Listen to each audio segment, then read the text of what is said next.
CBN Motivação, com Gonçalo Júnior.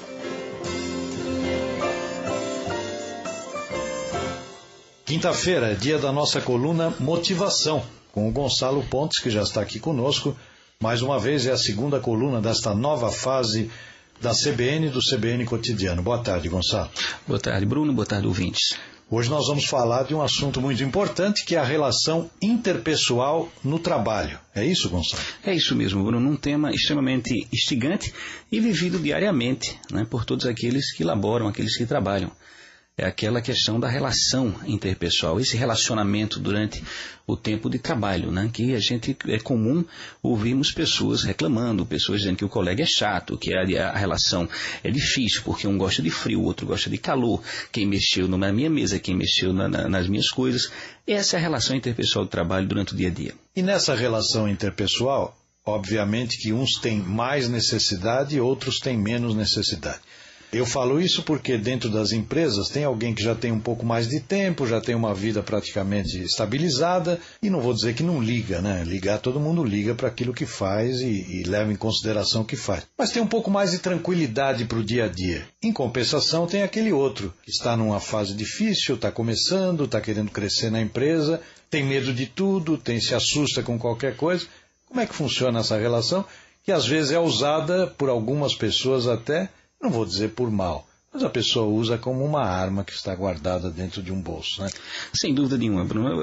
Você vai notar, e os ouvintes vão também lembrar, que às vezes temos colegas no trabalho que quando eles tiram férias, dão um alívio. E temos outros colegas que quando saem de férias, deixa aquele vazio, aquela saudade, né? E quando ele retorna, a gente, puxa vida, você faz uma falta enorme, né? E tem outros que retornam e a gente nem notou que retornou. A primeira condição para lidarmos com essa situação é entendermos e sabermos lidar com as velocidades diferentes das pessoas. As pessoas são diferentes. E eu convido você, ouvinte, a analisar na sua própria residência. Não há, apesar da consanguinidade, não há ninguém igual ao outro. Todos nós somos diferentes. Então é uma tolice você achar que vai encontrar no seu trabalho pessoas que pensem igual a você, pessoas que tenham a velocidade que você tem.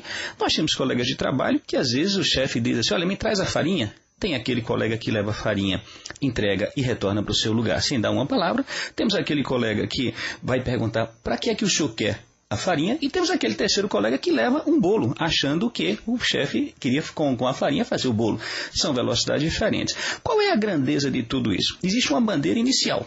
Primeiro, nós temos que buscar ser queridos no trabalho. Isso é fundamental. E por que isso é fundamental? Porque se você analisar comigo, meu caro Bruno, nós passamos hoje mais tempo no trabalho que em muitas ocasiões com nossos próprios filhos, a nossa própria família. Então onde é que nós vamos passar a grande maioria do nosso tempo precisando das pessoas? Porque o que é viver, socialmente falando? É viver em comum, é viver precisando uns dos outros. Ninguém é capaz de viver sozinho em sociedade.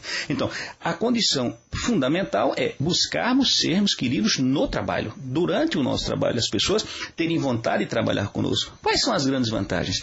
As oportunidades podem surgir com a nossa presença e sem a nossa presença. Quando elas surgem com a nossa presença, nós estamos ali habilitados a levantar a mão e dizer, opa, a vez é minha. Mas quando não estamos, precisamos de torcedores. E os torcedores são nossos colegas, dependendo da forma que nós façamos com que sejamos lembrados por eles. E nós escolhemos essa forma, pelo que fazemos ou deixamos de fazer. Com um dado curioso, existe um livro, um best-seller, de um psicólogo americano chamado Napoleon Hill. Esse best-seller chama-se A Lei do Triunfo. A Lei do Triunfo, esse livro surgiu em uma tese que o Napoleão defendeu em Sorbonne, na França, e deu a essa tese esse nome, A Lei do Triunfo. A Lei do Triunfo, resumidamente, diz o seguinte, que o dia da gente, o Napoleão representa como se fosse um triângulo. Em cada vértice desse triângulo, o Napoleão coloca 8 horas. Essas 3 vértices de 8 horas, ele dá uma nomenclatura a cada uma delas. As primeiras horas de trabalho, ele chama as primeiras 8 horas, horas de trabalho. O segundo vértice, horas de descanso, incluindo alimentação. E a terceira vértice, horas de divertimento. E se você presta atenção, a média da nossa vida é essa. Durante 8 horas nós trabalhamos, durante 8 horas nós nos divertimos, nos alimentamos, e durante 8 horas nós descansamos. Segundo Napoleon Hill, em sua tese, extremamente pesquisada, qual é a conclusão que ele vai chegar? O momento em que tudo depende de passo a passo para se viver melhor está nas 8 horas de trabalho. Ou seja, para sermos mais felizes durante as 8 horas de investimento... As 8 horas do trabalho seriam a base desse... Fundamental. Se você não for feliz nas 8 horas de trabalho, você não vai. Não será. Você não será. Vai dormir bem, vai dormir preocupado. Tomar remédio para dormir, aí não vai se divertir, passear, não tem vontade comendo mal. Então, qual é a grandeza? Ser feliz nas 8 horas de trabalho. Como é que você vai ser feliz nas 8 horas de trabalho? Primeiro, vivendo um ambiente de relacionamento humano que seja algo que lhe deixe feliz, lhe deixe satisfeito. Gonçalo, essa inter-relação pessoal, ou relação interpessoal, ela começa no cafezinho, no bom dia? Então, sem dúvida. Você falou um negócio muito bacana. Veja a situação aqui, meu caro Bruno, âncora do programa. Veja a situação. Se o Bruno quiser um copo de água, sempre vai ter alguém para trazer esse copo de água para ele, porque ele vai estar na bancada, né? Mas vamos imaginar que o Bruno, durante aí um comercial ou outro, levante para tomar uma água. Se por um acaso o simples fato de o Bruno tomar sua água, ele satisfaz uma necessidade fisiológica dele. Ou seja, ele fez algo bom para o corpo dele.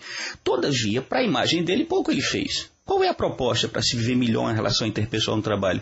Como nós despendemos energia para irmos tomar a água por uma questão fisiológica, nós podemos aproveitar esse momento, enchermos mais um copo de água ou um copo de cafezinho e voltarmos e na mesa daquele primeiro colega colocarmos, lembrei de você, trouxe um cafezinho e uma água. Você não despendeu mais energia, mas você fez crescer a sua imagem perante as pessoas.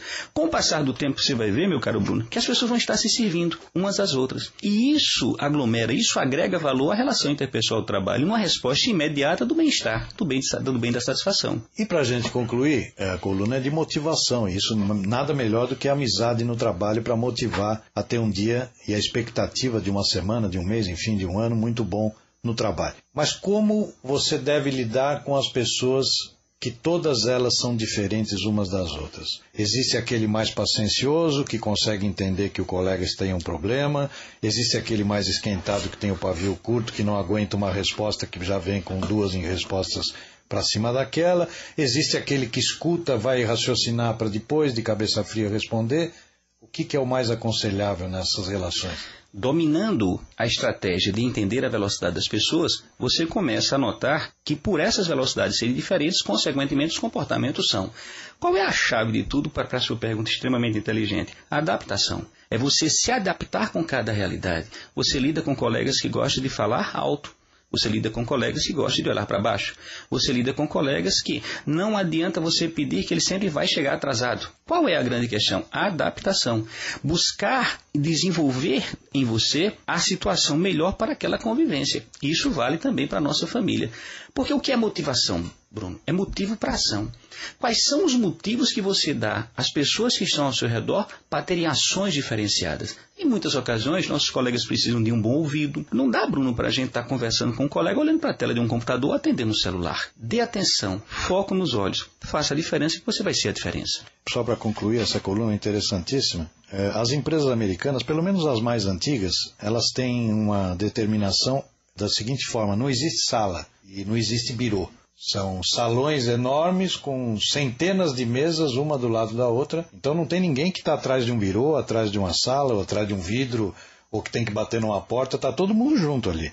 Você sabendo o que seu colega está fazendo e vice-versa, escutando a conversa dele, ele escutando a sua. E eu acho que muitas delas com sucesso, porque conseguiram formar essa relação interpessoal. Gonçalo, muito obrigado mais uma vez. Toda quinta-feira, motivação. E até a próxima semana. Se Deus quiser, até a próxima, Bruno. E até a próxima semana. Se Deus quiser,